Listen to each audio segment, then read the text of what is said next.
As promised, I am going to tell you about the history of the Vikings today. So please make yourself comfortable.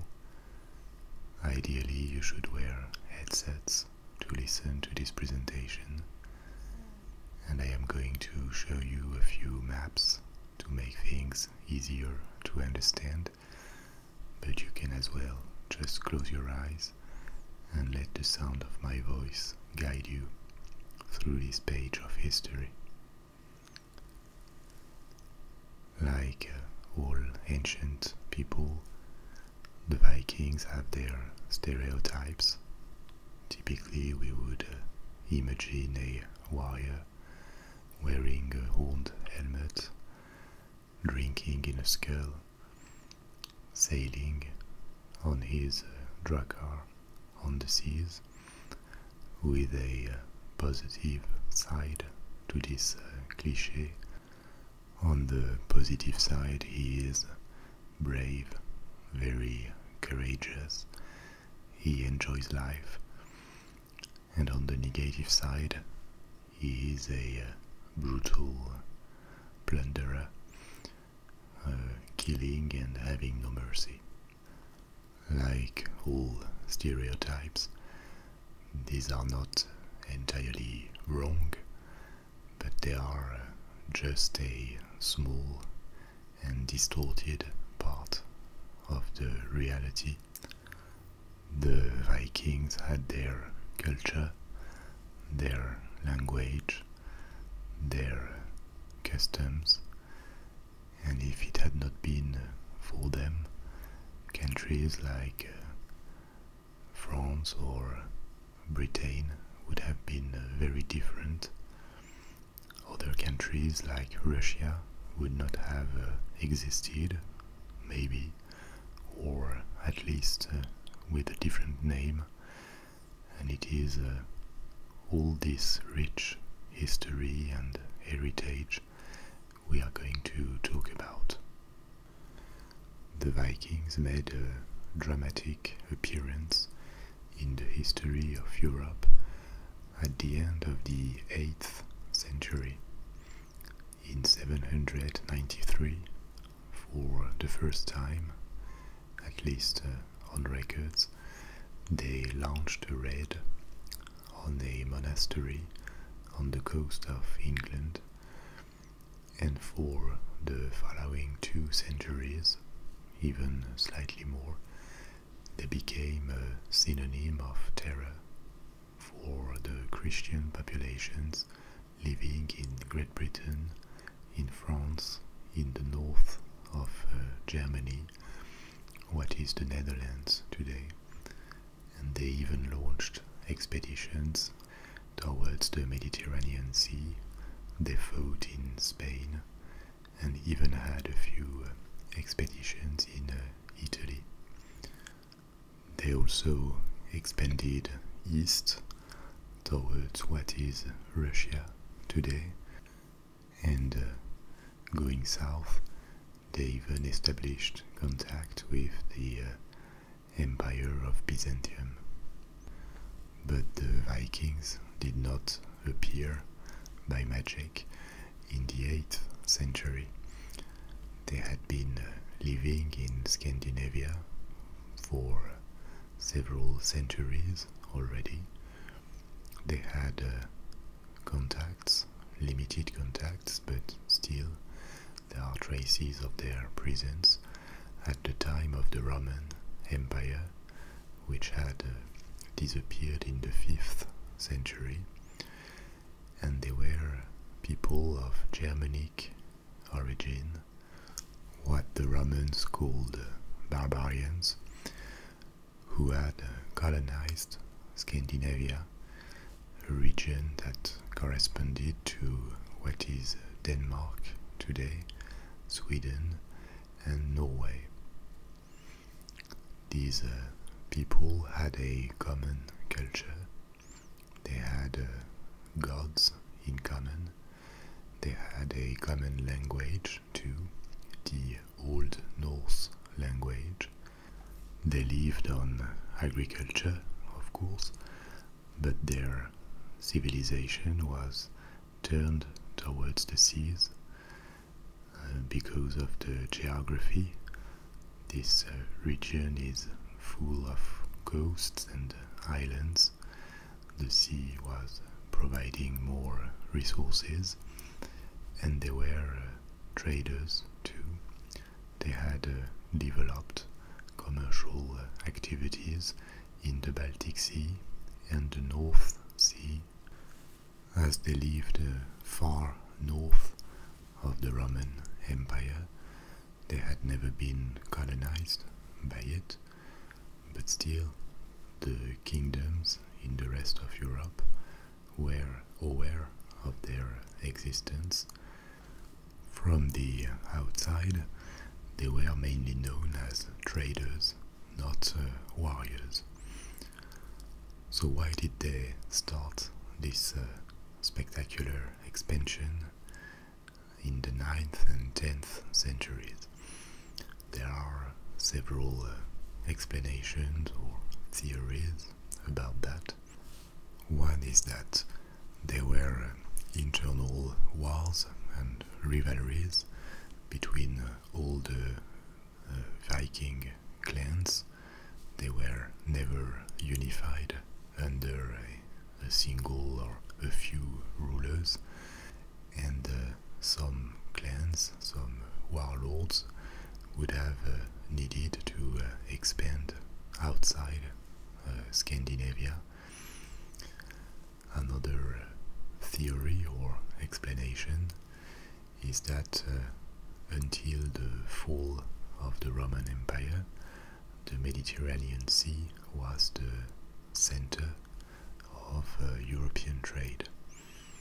When the Roman Empire disappeared, and 3 centuries later, when the Arab invasions started around the Mediterranean Sea, the center of European trade moved north towards the North Sea and the Baltic Sea, which gave the Vikings the opportunity to develop their knowledge of the rest of Europe and prepare their future raids and invasions.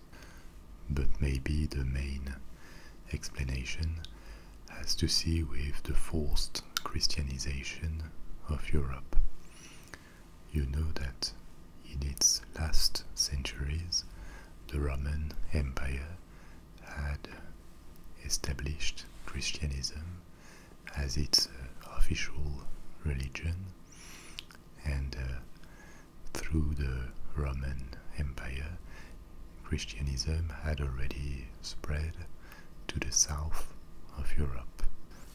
The Roman administration was replaced with various kingdoms ruled by kings of barbaric origin, generally, who also converted to Christianism, and bit by bit another empire re-emerged, the Frankish Empire, in what corresponds to France today, plus Belgium, the Netherlands, Germany and the north of Italy.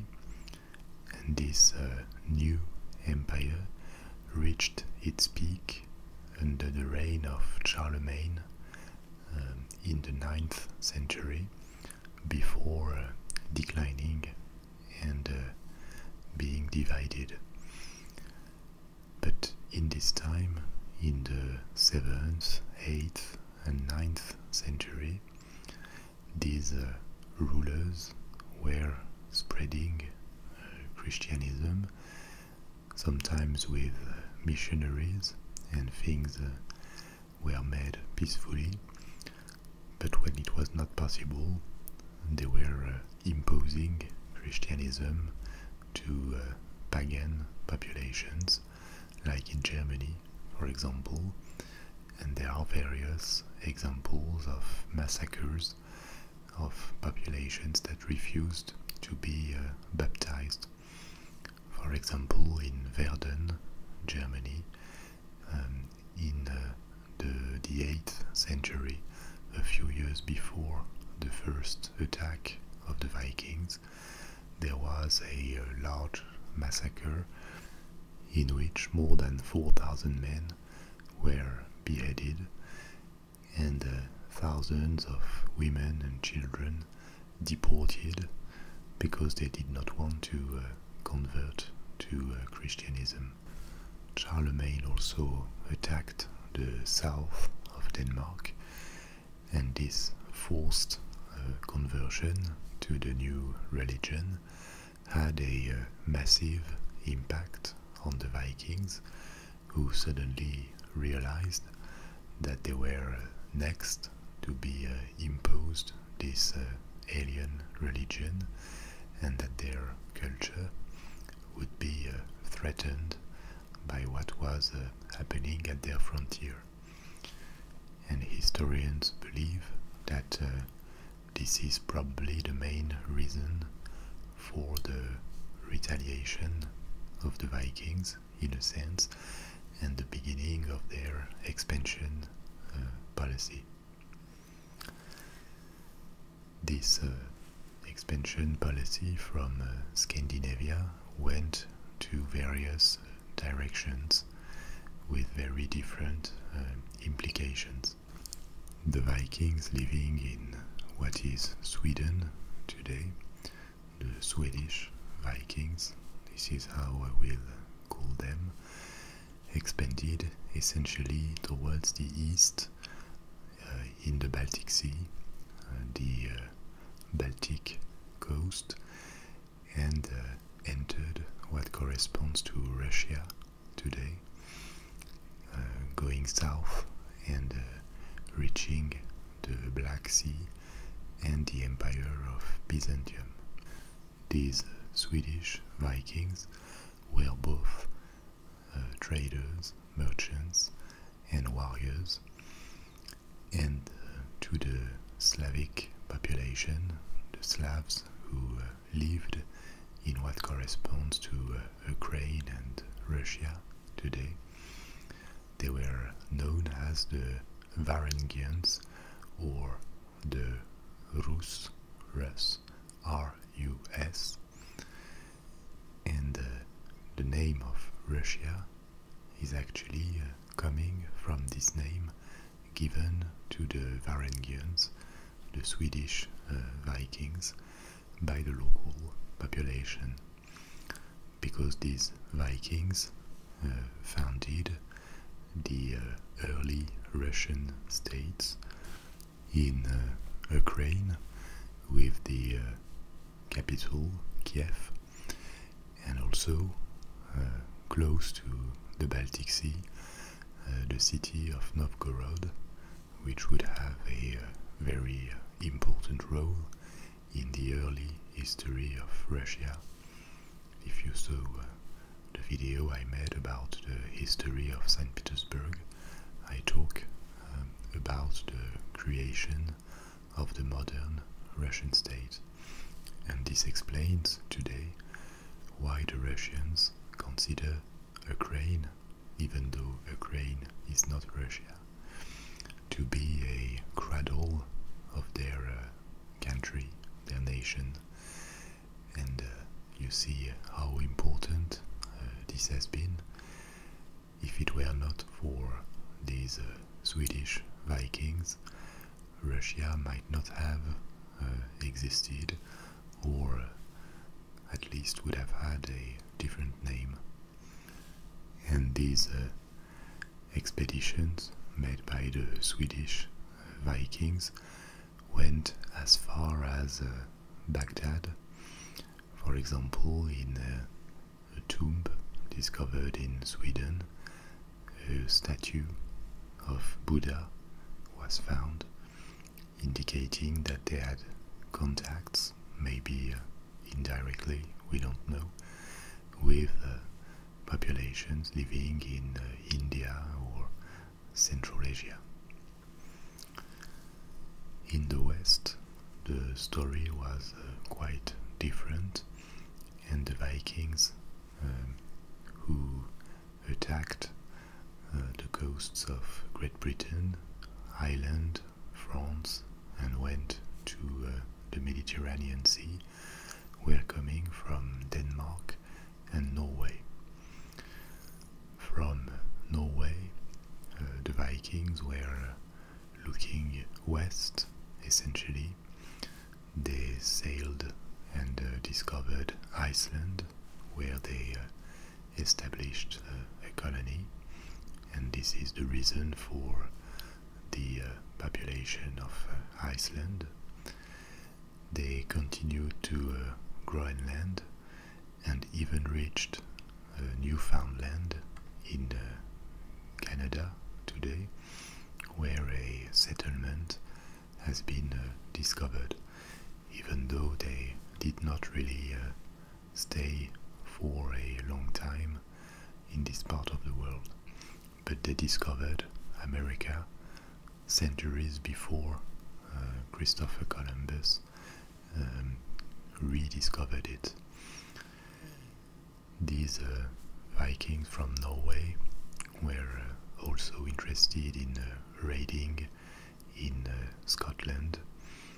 They established a presence in the Faroe Islands, in the Orcades, and had an important impact on the history of Scotland and Ireland, making also a few raids in England.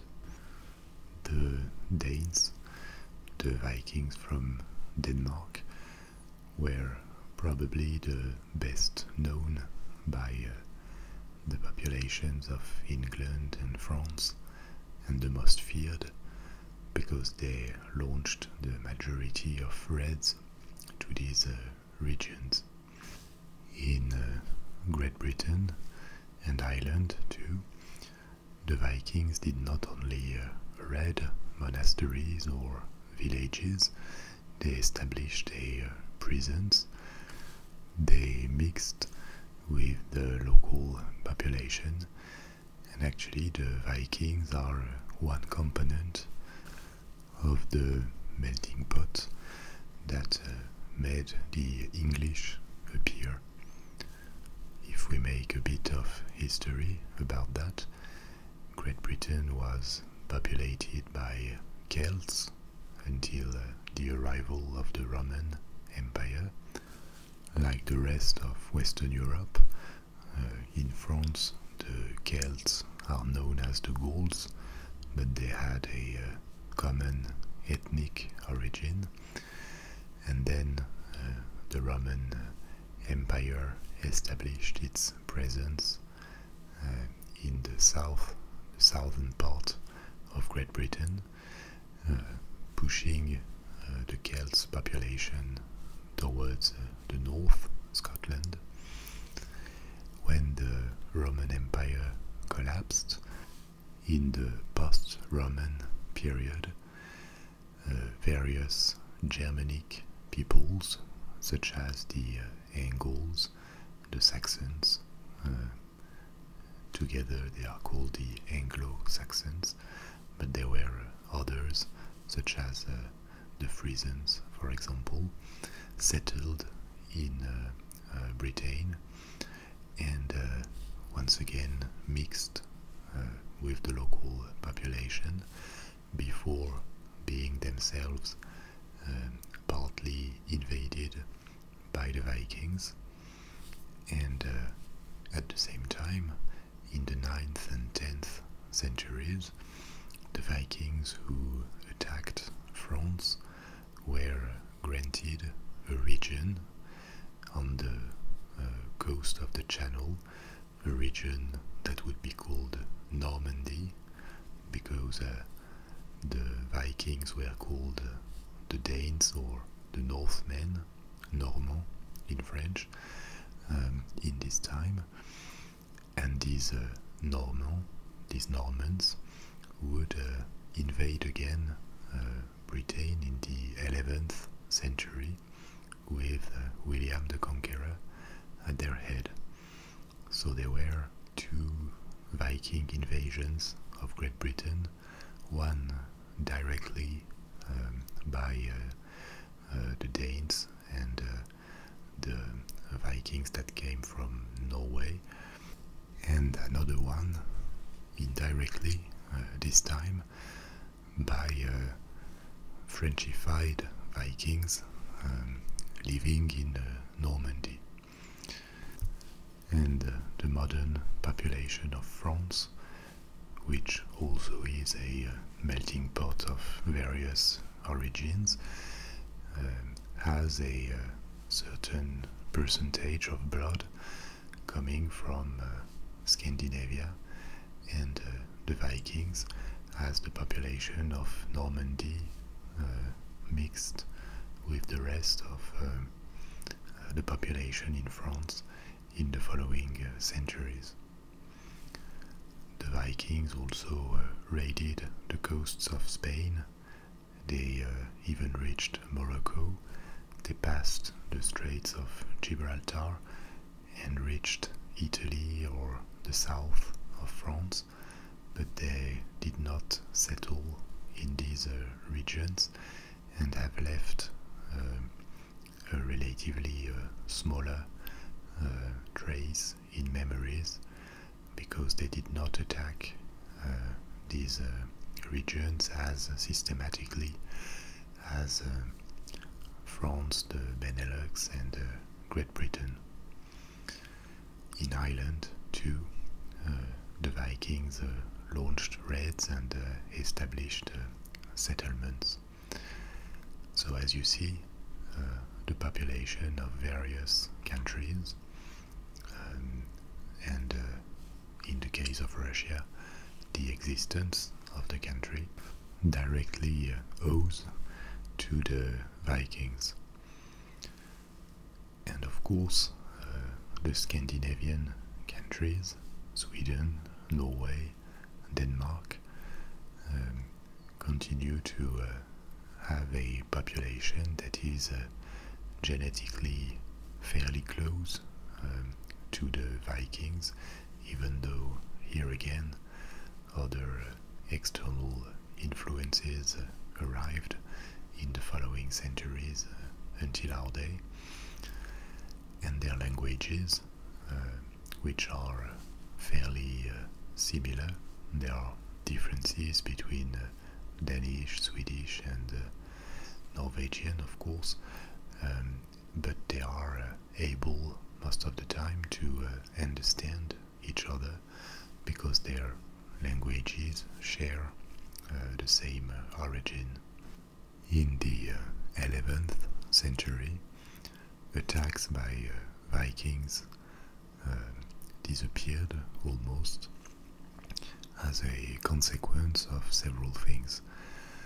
First, they had finally been converted to Christianism, and Christianism meant that they were now discouraged to attack other Christians. The trade of slaves was now forbidden by the church, and this made a good reason for the raids to disappear. The second reason is that these three Scandinavian countries started to unify internally, in a political sense.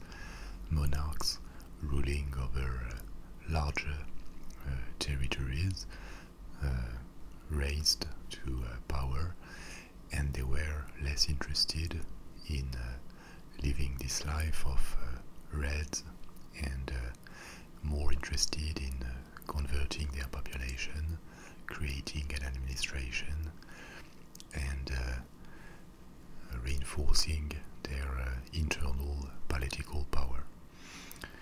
It is also likely that the reaction in the countries that the Vikings attacked made the raids less and less profitable and more costly in human lives.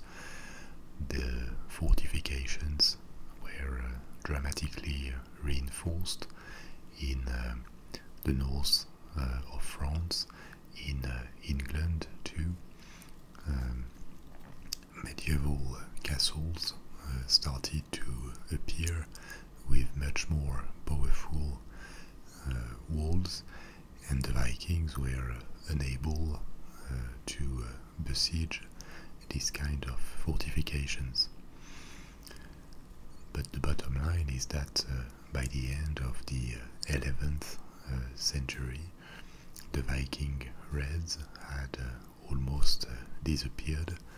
They would only continue towards Scotland and Ireland for a few more decades, coming mainly from Norway. And the Vikings started to leave the present to become a myth, which initially had a quite poor reputation, because, as I said at the beginning, they were pagans, they were violent, and in the chronicles made by the Christian populations, they were described as almost demons more than men, an image that dominated during the rest of the Middle Age and until almost the 18th, 19th century, when the stereotype of the Viking as we know it today started to take shape in the Romantic era, and also when various countries were trying to build their own national myth. So they were looking for origins that could be traced back before Christianism and even before the Roman Empire. That would be the Gauls for the French, that would be the Celts, and partly the Vikings for the English. There was a massive Viking revival fashion in the 19th century in Great Britain, and even more in Denmark, in Sweden, in Norway, countries that also build their own national myth on this glorious past. Because the Vikings were not only warriors, they had a quite refined and complex society too. They had very capable craftsmen. They had an interesting religion with a lot of gods that are generally well known: Odin, Thor, Freya, Loki, all these gods that have been used in tales, in the Viking sagas that are still known today, and also in various tales for children in comic books. So these names are quite popular. And they also had a complex social organization that was a very patriarchal society, but a bit less than in other cultures. Women were generally more respected, it seems, than in other peoples, or even in the Greek and Roman civilizations. They had more autonomy, more rights, and generally the image of the Viking remains also popular, because in our times of individuality, it represents an image of a free warrior, which has also been very much exploited in novels and movies. Most of the barbarians in heroic fantasy tales are, for a good part, inspired by this stereotype of the Viking warrior. Well, there would be much more to say, but I'm going to stop now for this time. So, as usual, I hope you found this enjoyable, and I'll see you soon for another story. Bye bye.